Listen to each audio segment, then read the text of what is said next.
Good evening, everyone, and I'm delighted to be here with you. It's been a fabulous evening so far, as I'm sure you will all agree. I hope you've been taking loads and loads of notes. I know that I have. And yeah, I'm going to finish off the evening for you before we get started tomorrow as well, with how to connect to your emotional goals. And, you know, for me, goal setting I found really, really hard. It was something that didn't come naturally to me at all.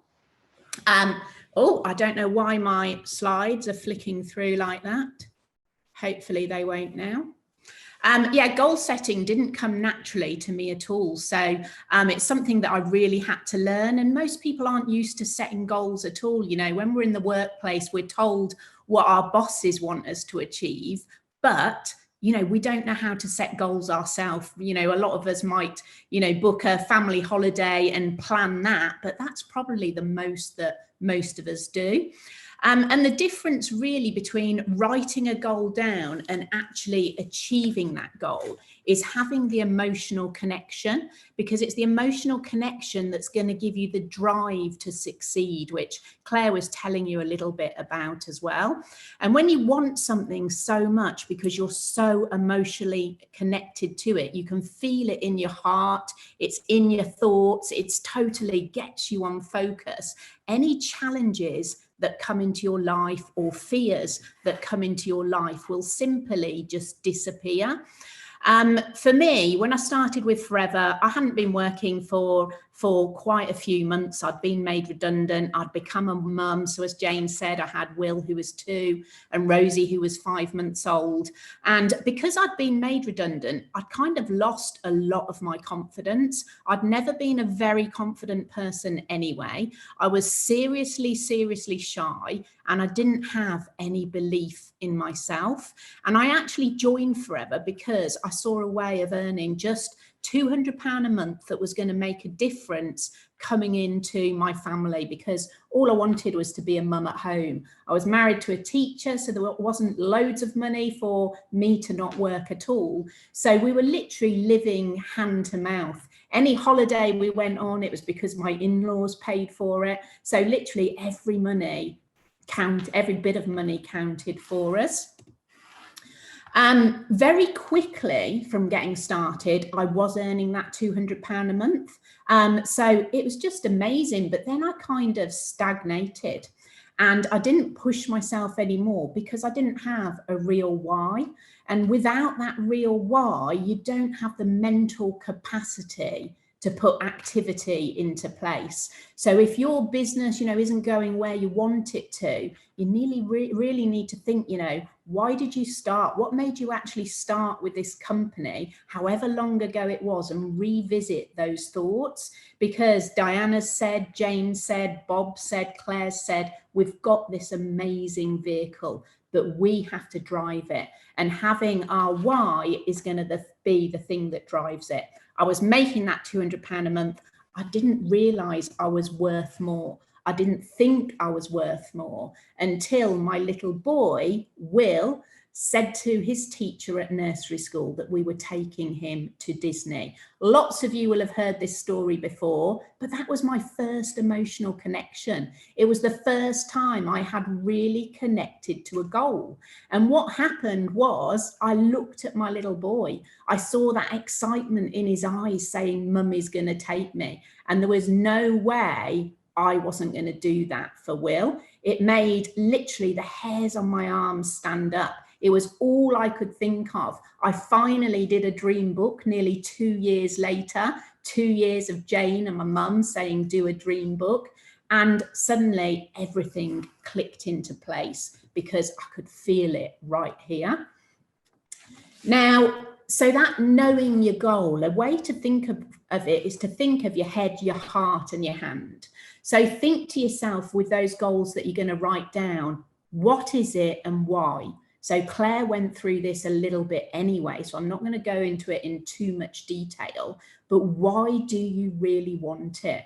And then what is the motivation? Where do you feel it? How does it make you feel? What do you think of when you go to sleep at night?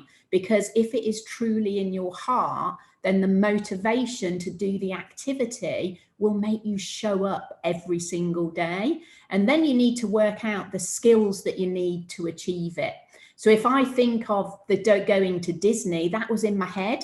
It was the what, it was the why. I had the motivation and I knew exactly how much it was going to cost, when we were going to go, how we were going to get there. And then I had to work on my skills to achieve it.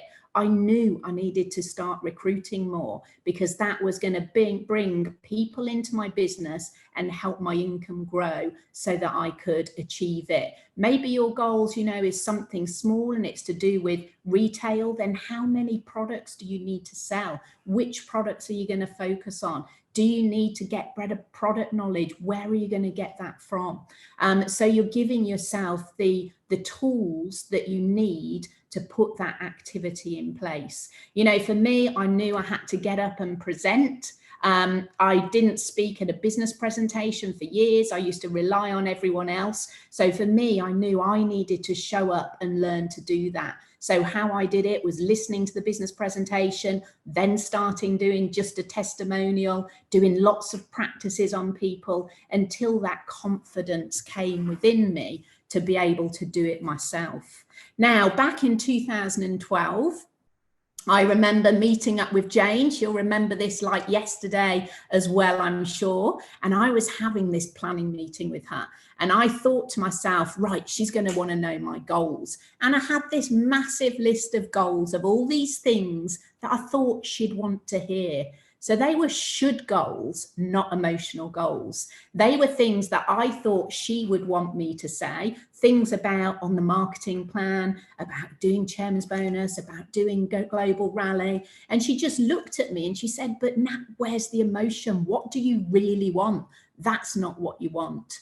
I was then in quite an unhappy marriage and my children are my world. And I knew if things were to change, I needed for my children's life to not get worse, but to get better, for us to be able to stay in our home, for me to be able to provide, to be able to find my own happiness, if you like.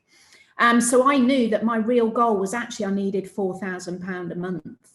When I explained this to Jane, she saw the passion, the emotion, the real need and the want from me. So there, the motivation was there. And I then worked on the tools, the skills, what I needed to do to make that happen. And with Jane, I made a plan that I would speak to 5 people every single day, share the business through a presentation 3 times per week as a minimum, to make sure I was recruiting 2 people per month.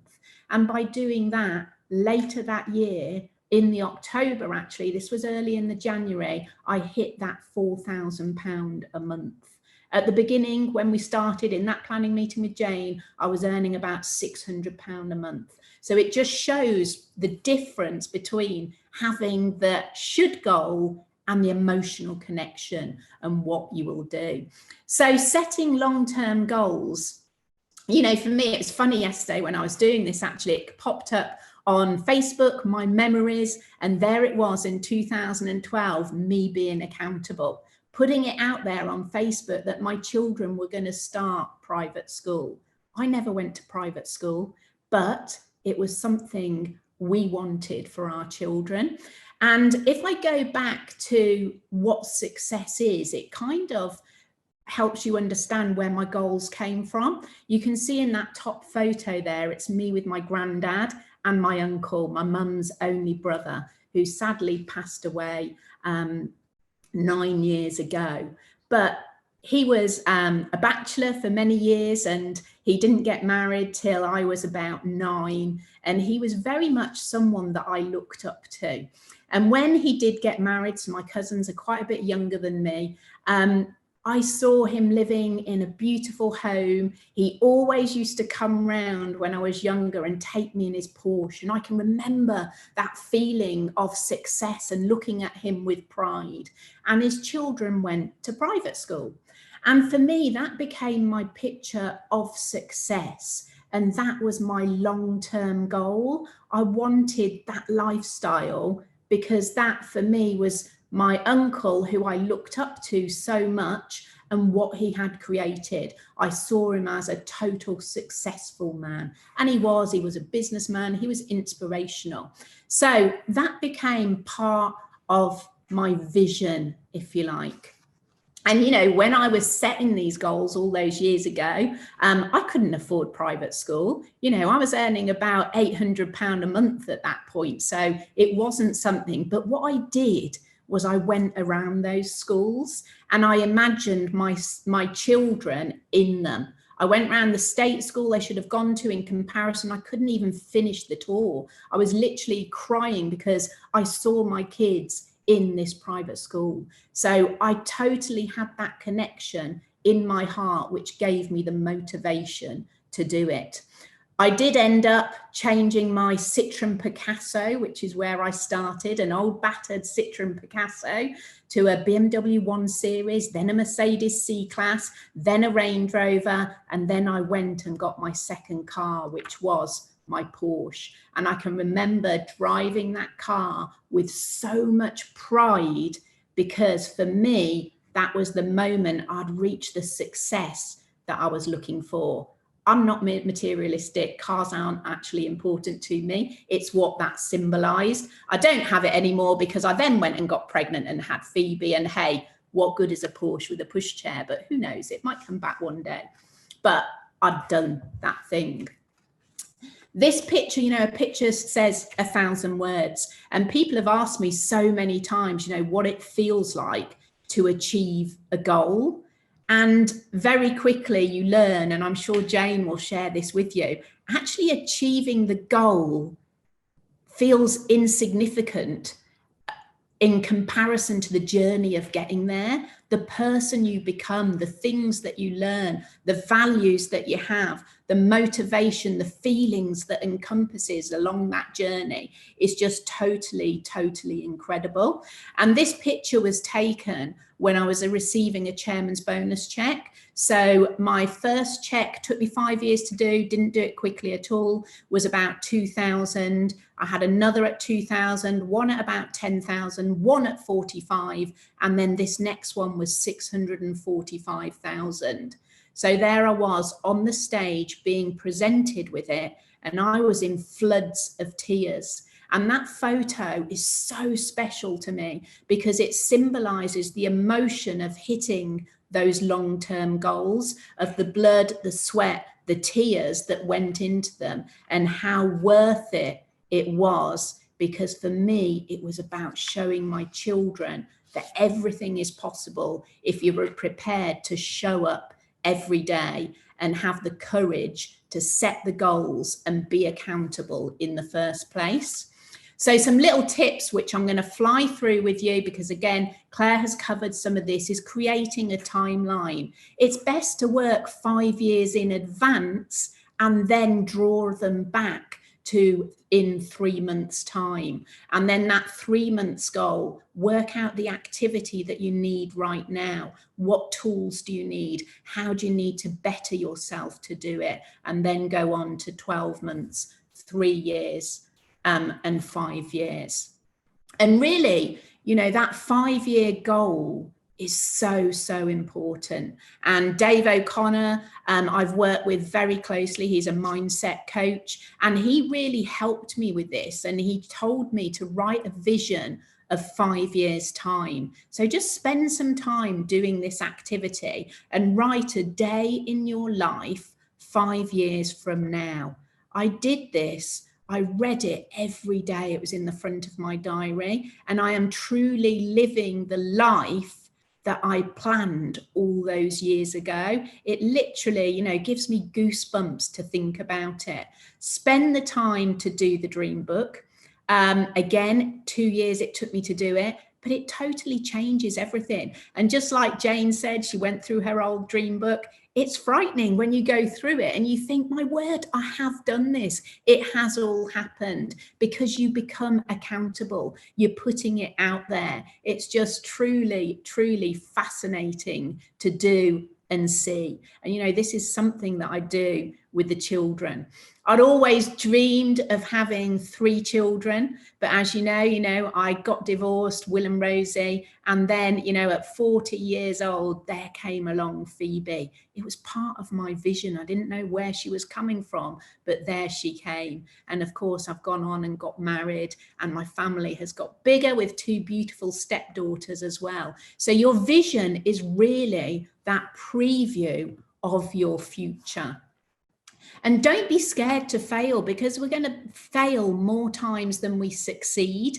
You know, having hindsight is a wonderful thing. And you might think, well, I didn't achieve my goals that I set before. Hindsight, you know, is great, but don't look back and think, well, you know, I failed once, I'm going to do it again. Look back, see what you can change, and then just put that into the future so that those things, you know, are going to happen. You're going to succeed, rather than working on the past. Today is a new day. This year is a new year.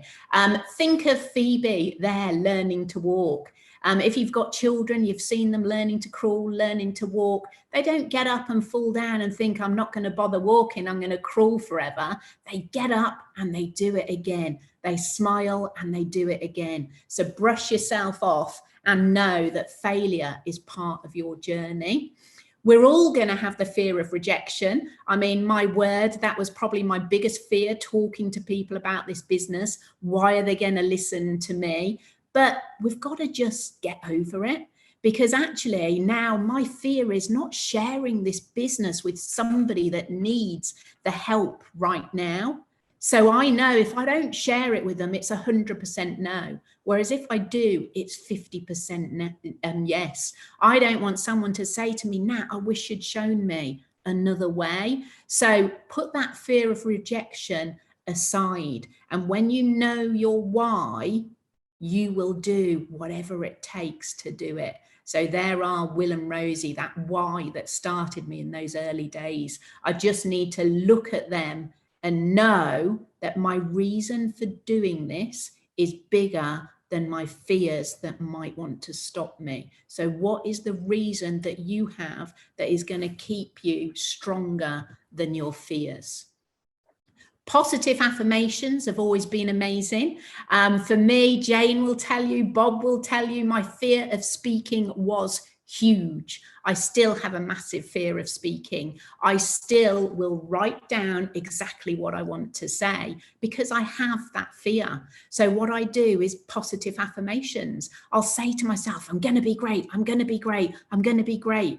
So what are your fears? What positives do you want to have? What do you want to work on? And have those positive affirmations. Have a journal, gratitude journal, write them down before you go to sleep or in the morning. You know, make it your daily habit and your routine. So it's got to be something that you're doing daily, looking at that goal book. It's got to be doing those affirmations. Reading that 5-year vision, because it puts your head right in the right mindset, just like Diana was talking about. Now, whoever you are, whatever life you're living, if you haven't had challenges now, I can promise you, you are going to have them. We're all going to have them. I've been through divorce, moving house, losing people that I love, seeing people become ill, going through all kinds of challenges that we don't expect. But these are simply speed bumps in the road. They are not stop signs. We have to still show up. And no matter what I've been going through in my life, I'm always proud that I still show up, because my children are my reason to do this, not my excuse not to. My challenges that come in, my children are my reason to do it. So those challenges are not a reason to stop. If we're in a job, we still have to go to work, no matter what those challenges are. So sometimes we just have to learn to pull our big girl pants up and get on with it, because that is how you're going to create that long-term future. So it's about a phrase that Natalie Valenti said: dig your well before you're thirsty. And that really is what Forever has done for me, and doing all of these things. So I'm just going to finish with these photos and what they mean to me, because it kind of sums up the power of these emotional connections to goals and what they can give to us, and having the courage to put those goals down, having the courage to show up daily on your business. So that top picture is me and Rosie and Phoebe in Florida. I was actually out there with my sister. This was my last trip before COVID hit. In fact, it hit when we were out there in America, and we'd flown out to see mine and Sam's dad. My dad wasn't very well, and we didn't have to think twice about could we afford to go. We literally booked a flight, booked a hotel, and we were out there. And that is because we've got the income. If I hadn't have had the courage to show up, I would never have been able to make that choice to go and do it and stay somewhere nice and have those memories. And I'm so glad that we did, because, you know, we wouldn't have been able to travel there now. Dad is doing okay at the moment, which is great. You've then got a picture of my home. It took me a long time to be able to get a home, being self-employed. When my marriage split up, we sold the house, I was renting, but I had a vision of the home that I wanted, which means I needed to wait till my books would fix the mortgage that I wanted to have. And finally, I got into a position where I could. And this house came up for sale right next door to my sister and up the road from my mum. It needed a lot of work to do because it wasn't the vision that I wanted. So I knew that as a single parent, I was going to have to renovate this home. I didn't have a clue, but I had the courage to go on and do it anyway and set the goals of how I wanted it to look. It's a funny how our vision happens and what we attract comes to us, because the builder that renovated my home is now my husband, and we got married in the church in the photo there next door. So for me, looking at that is so powerful, of setting those long-term goals and having that 5-year vision. The photo at the bottom, I was on a ski trip last year, again, before lockdown. One of my first goals was to be able to take the children skiing, because I'd skied every year as a child. And as a single parent, I was like, how is that going to happen? So the picture symbolizes the first goal, being able to do it then every year, but then looking out at that mountain and knowing, for me, my true long-term vision and goal is to show my children that they can climb every mountain, any mountain. They've just got to have the courage to take the first step and then to put the work in to make it happen. And then finally, you've got the tightrope. So if you were in a high-rise flat and your family were in a high-rise flat just 5 meters, 10 meters apart, whatever it might be, and it was on fire, and your only way to get there was balancing that tightrope, you would do it without even thinking about it. So what I want to do is to leave you with the thought of whatever your goal, whatever your desire, whatever your why is going to be. Imagine your children were at the other side, or whoever's special to you. You'll do whatever it takes daily to get there and to show up and to make it happen. We only have one life. We only have one chance. So have the courage and make this your best year yet.